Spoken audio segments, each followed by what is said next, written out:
Assalamualaikum warahmatullahi wabarakatuh. Kembali lagi di channel YouTube Aizani Daroin. Kali ini saya akan berikan contoh soal penilaian akhir semester materi SKI kelas 12 semester 1 tahun 2023. 1. Islam adalah agama yang menghendaki kemajuan bagi umatnya. Karena itu harus ada usaha untuk melakukan pembaharuan. Orang yang melakukan pembaharuan disebut A. Muzaki, B. Munzir, C. Mubazir, D. Tajdid, E. Mujaddid. Jawabannya adalah E. Mujaddid. Soal nomor 2. Di bawah ini yang bukan faktor pendorong lahirnya gerakan pembaruan Islam adalah A. Adanya sifat jumud, B. Persatuan umat Islam mulai terpecah, C. Adanya kontak dunia Islam dengan dunia Barat, D. Semakin majunya dunia Islam, E. Penjajahan dunia Barat terhadap negara-negara Islam. Jawabannya adalah D. Semakin majunya dunia Islam. Soal nomor 3. Gerakan pembaruan dalam Islam pertama kali muncul di Hijaz. Tujuannya adalah memurnikan akidah dari segala kesyirikan.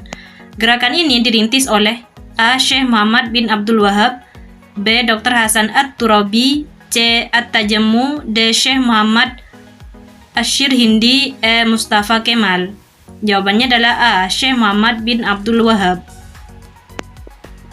Soal nomor 4. Penggerak gerakan pembaruan Islam yang dilakukan karena Raja Jalaluddin Akbar memerintahkan rakyatnya untuk menyembah matahari dan membolehkan zina, berjudi, makan babi, dan minum minuman keras adalah A. Dr. Hasan At-Turabi, B. Syekh Muhammad Asyirhindi, C. At-Tajammu, D. Syekh Muhammad bin Abdul Wahab, E. Mustafa Kemal. Jawabannya adalah B. Syekh Muhammad Asyirhindi. Soal nomor 5. Gerakan ini dimulai dari gerakan sosial, ekonomi, pendidikan, dan jihad yang akhirnya memasuki wilayah politik. Gerakan yang terjadi di Sudan ini dipimpin oleh A. Syekh Muhammad Asyirhindi, B. At-Tajammu, C. Dr. Hasan At-Turabi, D. Syekh Muhammad bin Abdul Wahab, E. Mustafa Kemal. Jawabannya adalah C. Dr. Hasan At-Turabi. Soal nomor 6. Menurut Jamaluddin Al-Afwani, sistem pemerintahan yang ideal adalah A. Monarki, B. Khilafah, C. Otokrasi, D. Monokrasi, E. Demokrasi. Jawabannya adalah E. Demokrasi. Soal nomor 7. Pintu ijtihad masih terbuka dan boleh dilakukan dengan jalan kembali pada Al-Quran dan Sunnah Rasulullah. Ini merupakan ide pemikiran dari A. Muhammad bin Abdul Wahab, B. Syekh Waliullah, C. Muhammad Rashid Ridho, D. At-Tahtawi, E. Sultan Mahmud II. Jawabannya adalah A. Muhammad bin Abdul Wahab. Soal nomor 8. Tentang pembaruan Islam, tokoh ini berpendapat bahwa untuk memajukan Islam, sikap aktif dan dinamis di kalangan umat Islam harus ditumbuhkan. Tokoh yang dimaksud adalah A. Muhammad Abduh, B. Muhammad Ali Pasha, C. Muhammad Iqbal, D. Mustafa Kemal, E. Muhammad Rashid Ridho. Jawabannya adalah E. Muhammad Rashid Ridho. Soal nomor 9. Jatuhnya Mesir ke tangan Napoleon serta majunya teknologi perang yang dimiliki Prancis membuat tokoh ini mendirikan sekolah militer. Pendiri sekolah militer di Mesir tersebut adalah A. Mustafa Kemal, B. Muhammad Rashid Ridho, C. Muhammad Iqbal, D. Muhammad Ali Pasha, E. Sayyid Ahmad Khan. Jawabannya adalah D. Muhammad Ali Pasha. Soal nomor 10. Teori jalur masuknya Islam ke Indonesia setidaknya ada 3. Di antaranya adalah teori Gujarat yang dipopulerkan oleh A. Hamka, B. Hussein Jayaningrat, C. U.K. Chandrasasmita, D. A. Hashimi, E. Snok Hurgronje. Jawabannya adalah E. Snok Hurgronje. Soal nomor 11. Teori Persia lebih menitik beratkan tinjauannya pada aspek kebudayaan yang hidup di kalangan masyarakat Islam Indonesia. Teori Persia dicetuskan oleh A. Hamka, B. U.K. Chandrasasmita, C. Snok Hurgronje, D. Hussein Jayaningrat, E. A. Hashimi. Jawabannya adalah D. Hussein Jayaningrat. Soal nomor 12. Menurut teori Arab mengenai sejarah masuknya Islam ke Indonesia menyatakan bahwa Islam masuk ke Indonesia sejak abad ke-7 secara langsung dari Arab dan tidak melalui perantara bangsa lain. Pendapat ini didukung oleh A. U.K. Chandrasasmita, B. A. Hashimi, C. Hamka, D. Snok Hurgronje, E. Hussein Jayaningrat. Jawabannya adalah C. Hamka. Soal nomor 13, menurut teori Gujarat, Islam sudah masuk ke Indonesia pada abad ke-13. Hal ini berdasarkan bukti penemuan nisan Sultan Malik As-Soleh karena A. Bentuk batu nisan Malik As-Soleh menyerupai bentuk nisan di India. B. Sultan Malik As-Soleh keturunan India. C. Adanya hubungan antar kerajaan-kerajaan Islam di Indonesia dengan kerajaan yang ada di India.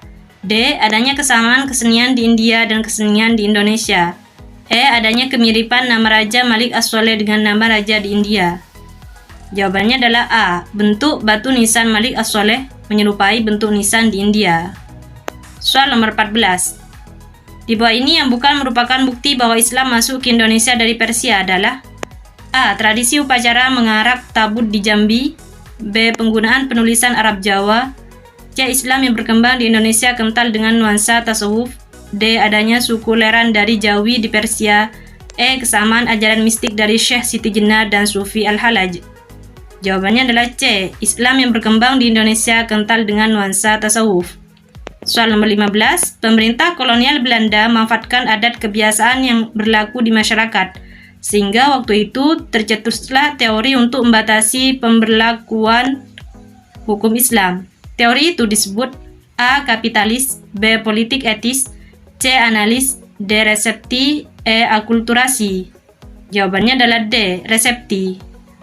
Soal nomor 16. Beberapa negara yang sempat menguasai perekonomian bahkan berhasil menjajah Indonesia untuk berkecenderungan menghalangi perkembangan Islam. Namun demikian, ada negara yang lebih memihak kepada kaum muslim. Negara tersebut adalah A. Portugis, B. Spanyol, C. Belanda, D. Jepang, E. Inggris. Jawabannya adalah D. Jepang. Soal nomor 17. Sejak abad ke-7, kawasan Asia Tenggara telah bersentuhan dengan tradisi Islam. Khususnya Sumatera, kehadiran Islam secara nyata terjadi sekitar abad ke-13 Masehi, yakni dengan bukti adanya makam A. Malik As-Soleh, B. Sultan Badaruddin, C. Fatimah binti Maimun, D. Hamzah Fansuri, E. Syekh Muhammad Arsyad.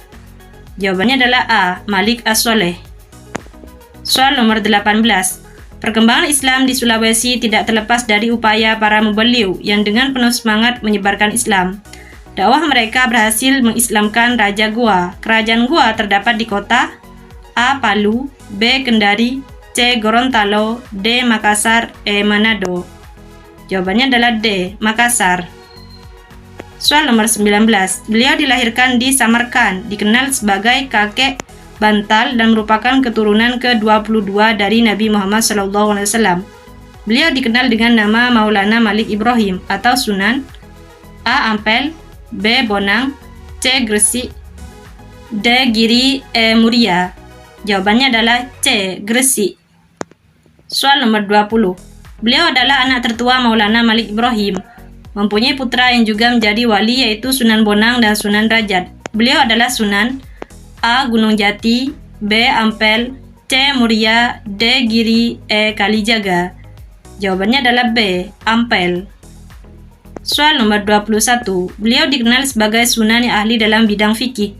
Maka tak heran bila beliau disebut sebagai Sultan Abdul Fakih. Beliau adalah Sunan A. Bonang, B. Ampel, C. Giri, D. Muria, E. Gunung Jati. Jawabannya adalah C. Giri. Soal nomor 22.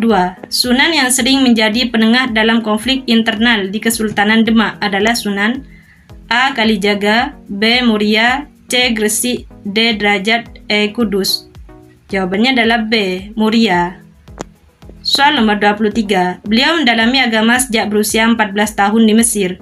Kemudian atas izin para ulama, beliau mendirikan Kesultanan Cirebon yang dikenal dengan nama Kesultanan Pakungwati. Beliau terkenal dengan nama Sunan A. Muria, B. Gunung Jati, C. Gresik, D. Kudus, E. Derajat. Jawabannya adalah B. Gunung Jati. Soal nomor 24. Nama kecil beliau adalah Raden Qasim, tetapi masih banyak lagi nama yang beliau sandang sebagai Sunan Mahmud, Sunan Mayang, Sunan Muria Pada. Tetapi dalam jajaran Wali Songo, beliau terkenal dengan nama Sunan A. Gresik, B. Giri, C. Kudus, D. Ampel, E. Derajat. Jawabannya adalah E. Derajat. Soal nomor 25. Tokoh penyebar agama Islam dari Bangkalan Madura yang terkenal adalah A. Muhammad Arsyad, B. Hashim Asy'ari, C. Ahmad Dahlan, D. Hamzah Fansuri, E. Kiai Haji Khalil. Jawabannya adalah E. Kiai Haji Khalil. Soal nomor 26. Beliau lahir di Yogyakarta. Nama kecil beliau adalah Muhammad Darwis.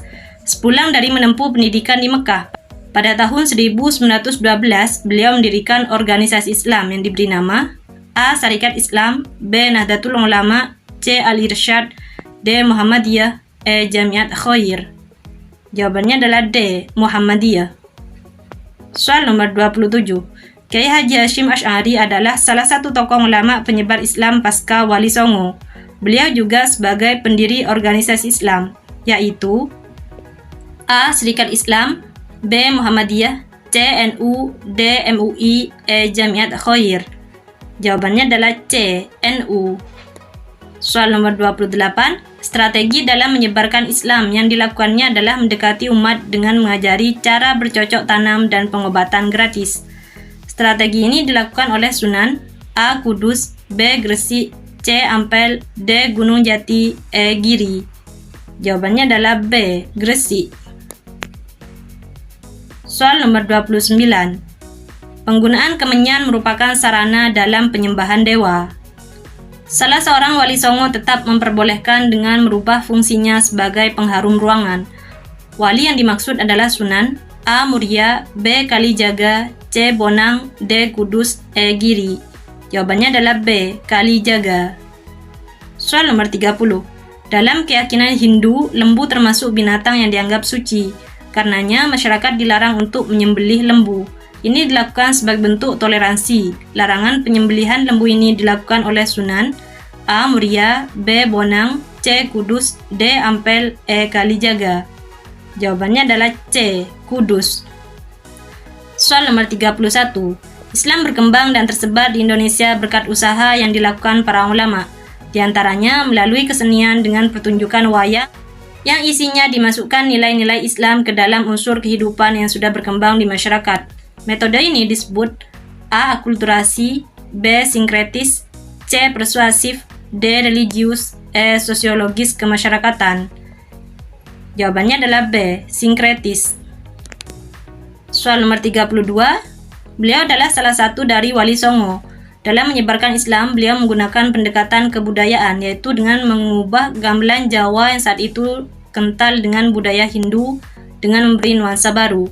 Beliau dikenal sebagai kreator gamelan Jawa saat ini. Wali yang dimaksud adalah Sunan A. Bonang, B. Derajat, C. Kalijaga, D. Muria, E. Gresik. Jawabannya adalah A. Bonang. Soal nomor 33. Cara berdakwah beliau berkecenderungan Timur Tengah, mendekati rakyat dengan bangun infrastruktur berupa jalan-jalan untuk menghubungkan antar wilayah. Beliau adalah Sunan A. Gresik, B. Ampel, C. Gunung Jati, D. Kudus, E. Kalijaga. Jawabannya adalah C. Gunung Jati. Soal nomor 34. Dalam berdakwah beliau meniru ayahnya yaitu Sunan Kalijaga, menyelusup dalam budaya Jawa seperti kenduri pada hari tertentu hingga pada peringatan 3 hari sampai 1000 hari orang meninggal. Sasaran dakwahnya adalah masyarakat kelas bawah. Beliau adalah Sunan A. Kudus, B. Gresik, C. Ampel, D. Muria, E. Giri. Jawabannya adalah D. Muria. Soal nomor 35. Masuknya Islam ke Indonesia membawa pengaruh dalam berbagai sendi kehidupan termasuk dalam bidang pemerintahan, yaitu dengan munculnya kerajaan-kerajaan yang bercorak Islam. Kerajaan Islam yang pertama kali di Indonesia adalah A. Samudra Pasai, B. Aceh, C. Gua, D. Demak, E. Ternate. Jawabannya adalah A. Samudra Pasai. Soal nomor 36. Di bawah ini yang bukan nama kerajaan Islam yang ada di Pulau Jawa adalah A. Demak, B. Singasari, C. Cirebon, D. Pajang, E. Mataram. Jawabannya adalah B. Singasari. Soal nomor 37. Yang merupakan kerajaan pertama di Pulau Jawa adalah kerajaan A. Banten, B. Pajang, C. Cirebon, D. Demak, E. Mataram. Jawabannya adalah D. Demak. Soal nomor 38. Nama raja pertama kerajaan Demak adalah A. Sultan Trenggono, B. Raden Hadiwijaya, C. Raden Fatah. D. Pangeran Diponegoro. E. Patiunus. Jawabannya adalah C. Raden Fatah.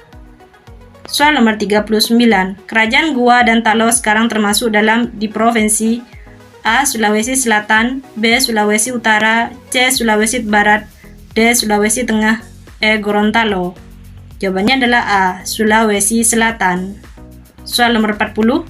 Di bawah ini yang bukan peranan kerajaan Islam awal di Indonesia adalah A. Maksa rakyat untuk mengikuti agama rajanya, B. Mudahkan transaksi dengan pedagang Timur Tengah, C. Mengubah budaya upeti kepada raja, D. Menciptakan tata aturan baru sesuai Islam, E. Menciptakan kedamaian kepada seluruh rakyat. Jawabannya adalah A. Memaksa rakyat untuk mengikuti agama rajanya. Soal nomor 41. Kerajaan Ternate dan Tidore terletak di A. Sulawesi Selatan, B. Sumatera, C. Maluku Utara, D. Sulawesi Barat, E. Sulawesi Utara. Jawabannya adalah C. Maluku Utara. Soal nomor 42.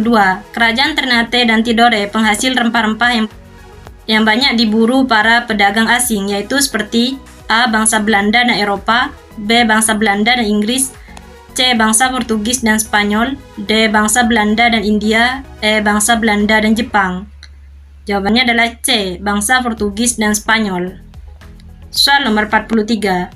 Raja pertama Kerajaan Aceh Darussalam adalah A. M. Arsyad Al-Banjari, B. Wali Songo, C. Sultan Ali Muhayyad Shah, D. Abdul Rauf Singkel, E. Sultan As-Soleh.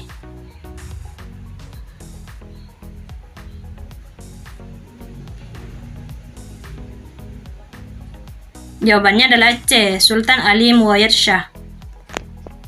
Soal nomor 44. Seorang ulama asal Kalimantan yang kental dengan ajaran tasawufnya, yaitu A. Nuruddin Ar-Raniri, B. A. Hamzah Fansur, C. Ahmad Khotib Asy-Syambasi, D. Nawawi Abantani, E. Hamzah Fansuri. Jawabannya adalah C. Ahmad Khotib Asy-Syambasi. Soal nomor 45. Setelah kita mengetahui semangat dan peran para tokoh dalam penyebaran dan pengembangan agama Islam di Indonesia, maka ibrah yang dapat kita ambil adalah A. Kita tidak dapat meladaninya karena keadaan kerajaan berbeda, B. Kita harus melanjutkan perjuangan mereka demi keberagaman Islam, C. Kita harus meniru langkah-langkahnya supaya terkenal, D. Kita cukup mengenang jasa-jasanya para penyebar Islam di Indonesia, E. Kita harus mengembangkan jalinan silaturahim dengan cara-cara yang bijaksana dan memperkuat ukhuwah Islamiyah.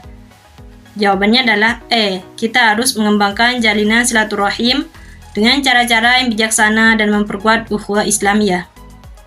Terima kasih sudah menonton. Jangan lupa klik tombol like dan subscribe ya. Assalamualaikum warahmatullahi wabarakatuh.